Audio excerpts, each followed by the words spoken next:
வணக்கம், வணக்கம் அருண் தமிழ் உறவுகளே! எப்படி இருக்கீங்க? காங்கிரஸ் தலைமை எச்சரித்திருக்கிறது திமுக. மாணிக்கம் தாக்கூர் மற்றும் பிரவீன் சக்கரவர்த்தி இஷ்டத்துக்கு பேசிட்டு இருக்காங்க. பட் ஒரு ஒரு சில விஷயங்கள்ல யோசிச்சு பார்த்தோம் அப்படின்னா, மிகப்பெரிய ஒரு கேவலமான செயல்களை செய்து கொண்டிருக்கிறார்கள் மாணிக்கம் தாக்கூர் மற்றும் பிரவீன் சக்கரவர்த்தி. அதாவது ஒரு கூட்டணி ஆட்சி நடக்கிறது தமிழ்நாட்டுல. அதற்கு எதிராக பேசிக் கொண்டிருக்கிற நபர்களை எச்சரிக்கவே எச்சரிக்காத ஒரு தலைமை காங்கிரஸ் தலைமை. அப்புறம் அதை நம்ம இப்படி கேட்காம இருந்தா என்ன பண்ண முடியும்? நீங்க 2000 குடுத்தா மட்டும் ஜெயிச்சிட முடியாது அப்படின்னு சொல்ல வேண்டியது. இவர் நீங்க கூட்டணி ஆட்சி அப்படி இல்ல அப்படின்னா எங்களுக்கு எதுவுமே வேண்டாம். நான் எம்எல்ஏ சீட் நிக்க போறதில்ல, எம்பி சீட் நிக்க போறதில்ல. நீ நிக்க வேணான்ற முதல்ல இருக்கிற பதவிய ராஜினாமா பண்ணிட்டு போன்றேன் உனக்கு சூடு சொரணை இருந்தா. நீ ராஜினாமா பண்ணு முதல்ல. அதுக்கப்புறம் பேசுங்கிறேன் நானு. யாரு மாணிக்கம் தாக்கூர் சொல்றேன் நானு. பிரவீன் சக்கரவர்த்தி எம்பி பதவி கிடைக்கலங்கிற ஆதங்கத்துல பேசிக் கொண்டிருக்கிறார். காங்கிரசுடைய தயவு ஒரு பெர்சன்டேஜ் கூட தேவையில்லை அப்படிங்கிற நிலைமை தான் இப்ப தமிழ்நாட்டுல இருக்கு. தமிழ்நாட்டில் இருக்கிற ஒவ்வொரு திமுக தொண்டனும் கொதித்து போயிருக்கிறார். அதுதான் உண்மை நிலவரம். இதை பற்றி விரிவாக பார்க்கலாம். அதுக்கு முன்னாடி உங்களுடைய கருத்துக்கள் வரவேற்கப்படுகின்றன. அதேபோல் நம்ம சேனலை லைக் பண்ணுங்க, சப்போர்ட் பண்ணுங்க, சப்ஸ்கிரைப் பண்ணுங்க. உங்கள் நண்பர்களுக்கு மறக்காம ஷேர் பண்ணுங்க. மாணிக்கம் தாக்கூர் என்ற ஒரு தனிநபருடைய தாக்குதல், பிரவீன் சக்கரவர்த்தி என்ற ஒரு தனிநபருடைய தாக்குதல், இதற்கு காங்கிரஸ் தலைமை ஒத்துவதுகிறதா அப்படிங்கிறது நமக்கு தெரிந்தாக வேண்டும். நேற்று வரை அவர்கள் பேசிக் கொண்டிருந்த டாபிக்க பார்த்தீங்க அப்படின்னா, மாணிக்கம் தாக்கூர் அப்படிங்கிற ஒரு தனிநபர் இஷ்டத்துக்கு பேசுறாரு. திமுகவை தாக்கி பேசுறாரு. ரூ. 2000 குடுத்தா மட்டும் நீங்க ஜெயிச்சிட முடியாதுன்னு பிரவீன் சக்கரவர்த்தி பேசுறாரு. நீங்கலாம் யாரு நீங்கலாம்? உங்களுக்கெல்லாம் என்ன தகுதி இருக்கு? தமிழ்நாட்டு மக்கள் உங்கள்ட்ட ஒரு 10 பேர் ஓட்டு போடுவானா? சொல்லுங்க பார்ப்போம். விருதுநகரில் 2014ஆம் ஆண்டு மாணிக்கம் தாக்கூர் நின்றபோது வெறும் 38,000 ஓட்டு 38,462 ஓட்டு வாங்கினாரு. எக்ஸாக்ட்டா சொல்றேன். இப்ப விருதுநகர்ல என்னும்போது 3,80,000 ஓட்டு வாங்கினாரா? ஆமா. அவ்வளவு ஓட்டு வாங்கினாரு. அந்த ஓட்டு எங்கேருந்து வந்தது? மீதி 3,30,000 ஓட்டு எங்கேருந்து வந்தது? அத்தனை திமுக கூட்டணி கட்சியோட ஓட்டு. காங்கிரஸ் தவிர்த்து. நீங்க வாங்குன ஓட்டு மொத்தமே 38,000 தான். புரியுதுங்களா? அதுக்கு மேல வந்ததுனால தான் நீ 4,500 ஓட்டுல ஜெயிச்ச. இல்லாட்டி நீ அது கூட ஜெயிச்சிருக்க முடியாது. சூடு சொரணை இருந்தால் அந்த 3,40,000 பேர் ஓட்டு போனாலே அவன மதிச்சு, முதல்ல ரிசைன் பண்ணிட்டு அதுக்கப்புறம் நீ பேசு. ரிசைன் பண்ணிட்டு பேசு. மணிசங்கர் ஐயருக்கு வயதாகி விட்டதாம். யார் சொல்றா? மாணிக்கம் தாக்கூர் சார். உள்ள இருக்கிற கட்சிக்காரனே நீ மதிக்க மாட்டேங்கிற. ஒரு மரியாதை இல்லாம பேசுற நீ. உனக்கெல்லாம் எதுக்கு கட்சி பதவி? நீ பாஜகவோட அடிவருடியாகத்தான் இருக்கிறாய்ன்றது கண்ணு முன்னாடி தெரியுதுங்க. ஒரு கூட்டணி கட்சியை அசிங்கப்படுத்தி, அவமானப்படுத்தி விட்டு, தளபதி மேல நடவடிக்கை எடு. ராஜகண்ணப்பன் மேல நடவடிக்கை எடு. ஏன்டா நீ கிழிக்கிற கிழிக்கு உன்ன தான்டா முதல்ல தூக்கி வெளில போடணும். உன்ன தான் தூக்கி வெளில போடணும் முதல்ல. அந்த மாரி ஒரு கேவலமான வார்த்தைய பேசிட்டு, இவர் அடுத்தவங்கள பத்தி பேசிட்டு உட்கார்ந்திருக்காரு. மாணிக்கம் தாக்கூரும் சரி, பிரவீன் சக்கரவர்த்திக்கு என்ன தைரியம் இருந்தா நீங்க 2000 குடுத்தா ஜெயிச்சிட முடியுமா? அப்படின்னு கேட்கிற கேள்வி யார்? என்ன எதிர்க்கட்சி ஆட்சி ஆண்டு கொண்டிருக்கிறது தமிழ்நாட்டுல.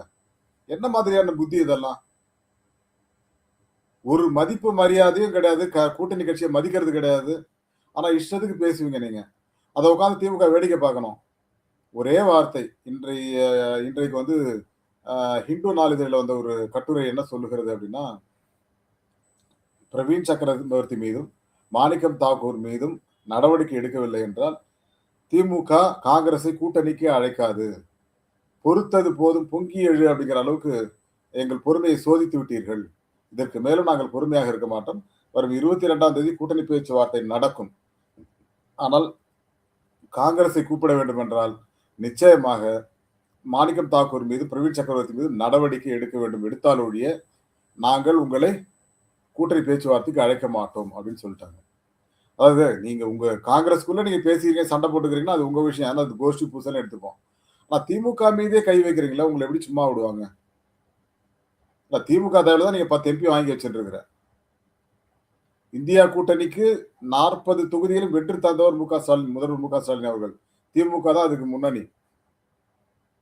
இன்னைக்கு திமுகவுடைய வாக்கு சதவீதம் கிட்டத்தட்ட 38ல இருந்து 40%. மீதி வச்சுதான் நீங்க இந்த கூத்து ஆடிட்டு இருக்கிறீங்க. 35 அப்படின்னு கூட வச்சுங்க. மீதி கூட்டணி கட்சிகளோட 10ன்னு கூட வச்சுக்கோங்க.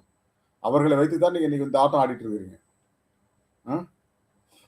உங்களை ஜெயிக்க விட்டா, எம்பி ஆக்குனா என்னடா பேசுவியா நீ வாய் திறந்து? சொல்லு பார்ப்போம். சரி, என்னடா பேசுவதற்கு நாங்க ஓட்டு போட்டு உன்னை எம்பி ஆக்கணும். நீ இஷ்டத்துக்கு பேசுவ. என்ன மாதிரியான தைரியம் உங்களுக்கெல்லாம்?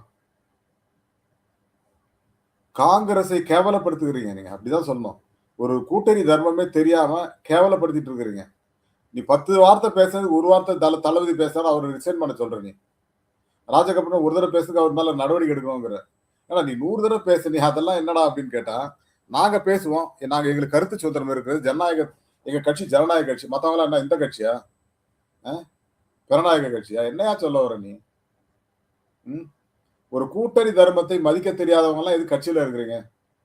முதல்ல எம்பி தேர்தலை ரிசைன் பண்ணுங்க. எம்பியா இருக்கிறத வந்து நீங்க ரிசைன் பண்ணுங்க. எம்பி தேர்தலில் உங்களுக்கு திமுக வாக்களிக்காம எப்படி நீங்க ஜெயிச்சிருப்பீங்க? பிரவீன் சக்கரவர்த்திக்கு ஆதவங்க கும்பகோணத்துல அவரை நிக்க விடல அப்படின்னு சொல்லிட்டு. இதுல இல்லையா?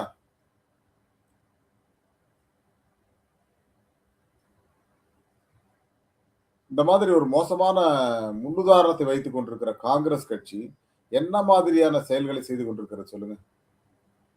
இது மல்லிகார்ஜுன கார்கேவை நேற்று இவரு போய் சந்தித்தார். யாரு? செல்வ பெருந்தகை. பெங்களூர் போனார் நினைக்கிறேன். பெங்களூர்ல இருந்திருக்காரு அவர் நேத்து.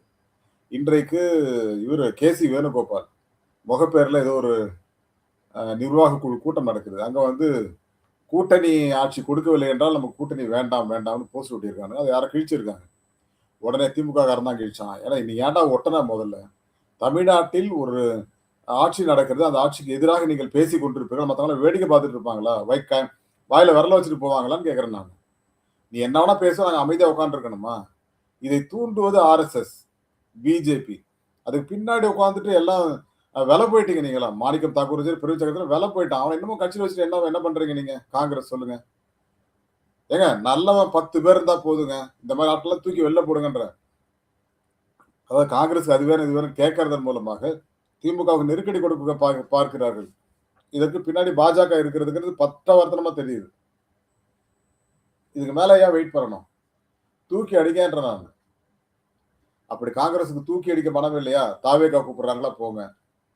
இல்ல பாஜக, அதிமுக கூட்டணி போனா கூட பரவாயில்ல போங்கன்ற நானு. உங்க விருப்பம் அதுக்கு மேல. இதுக்கு மேல திமுகவை எதிர்பார்க்காதீர்கள் அப்படிங்கிறது தான் உண்மையான கள நிலவரம். இதுக்கு மேலயும் காங்கிரஸ் தூக்கி பிடிச்சிட்டு இருந்தோம்னா நமக்கு தான் கெட்ட பேர். போடுற 10 பேர் ஓட்டு போட மாட்டான். அப்படிதான் இருக்கு நிலவரம் இப்போ.